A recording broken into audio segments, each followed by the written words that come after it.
बहुत पहले की बात है। बगदाद शहर में दो दोस्त अली और मुनीम रहते थे।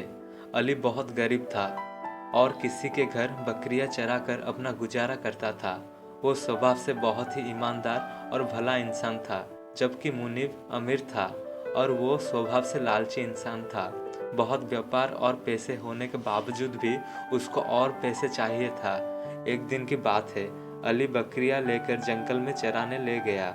वहाँ पर वो थोड़ा आराम करने के लिए बैठ गया तो उसको नींद आ गई। जब वो उठा तो देखा कि एक बकरी कम था। वो बहुत घबरा गया कि अब मालिक को पता चलेगा तो वो बहुत गुस्सा होंगे। उसने सोचा पहले वो सभी बकरियों को घर छोड़कर आएगा, उसके बाद दोबारा वहाँ आकर उस बकरी को ढूंढेगा। उसने ऐसा ही किया। वो बाकी सभी बकरियों को घर छोड़कर आया। फिर उसने उस बकरी को ढूंढना शुरू किया। वो बकरी को ढूंढते हुए आगे निकल गया। वहां पर उसको एक बूढ़ा बाबा बैठा हुआ नजर आया। अली ने बाबा से पूछा कि आपने मेरी बकरी को देखा है? बाबा ने बोला, उसको बहुत भूख लगी है, उसको कुछ खाने को दे दो। उसने 2 दिन से कुछ नहीं खाया। अली के पास केवल थोड़ी ही खाना था जो उसने अपने लिए ले रखा था। यदि वो ये खाना बाबा को दे देता तो उससे भूखा ही रहना पड़ता, लेकिन उसने वो खाना बूढ़े बाबा को दे दिया। खाना खाकर बाबा ने कहा, तुम्हारी बकरी आगे घाटी की तरफ गई है। अली आगे घाटी की तरफ चला गया।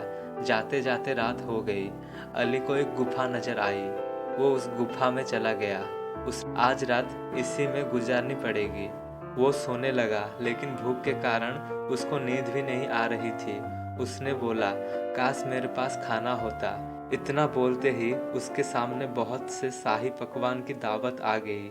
उसे बड़ा आश्चर्य हुआ और उसने वो खाना खा लिया। खाने के बाद जब सोने लगा तो उसको ठंड लगने लगी। उसने बोला, काश मेरे पास एक चादर होती। तभी उसके सामने चादर आ गई। अब वो समझ गया कि यह गुफा जादुई है। उसके बाद वो सो गया। सुबह उठने के बाद उसने बोला, काश मेरी बकरी मुझे मिल जाए। इतना कहते ही बाहर से बकरी उसको आती हुई नजर आई। वो बहुत खुश हो गया और बकरी को लेकर चला गया। जाते जाते उसने वो चादर बूढ़े बाबा को दे दी, जिसने उस घाटी की रास्ता अली को बताया था। उसने ये बात अपने दोस्त मुनीम को बताया। सारी बात जानकर उसने सोचा, अली कितना बेवकूफ़ है, ऐसी जादुई गुफा से केवल बकरी मांग कर आ गया। उसने उस गुफा में जाने को सोचा। उसने अली से सारा रास्ता जानकर गुफा के लिए चल पड़ा। गुफा की तरफ जाते समय उसको वही बूढ़ा बाबा नजर आया। मुनीब ने बाबा से गुफा का रास्ता पूछा। बाबा ने उससे खाने को मांगा तो मुनीब बोला, यदि खाना मैं तुमको दे दूंगा तो मैं क्या खाऊंगा। फिर उसके पूछने पर बाबा ने मुनीब को गुफा की रास्ता बता दिया। घाटी पहुंचकर जब उसने गुफा देखी तो वो बहुत खुश हो गया। वो जल्दी से उस गुफा के अंदर चला गया और गुफा से बोला, मुझे इतना खजाना दो कि जिससे मैं जिंदगी भर भी गिन ना सकूं।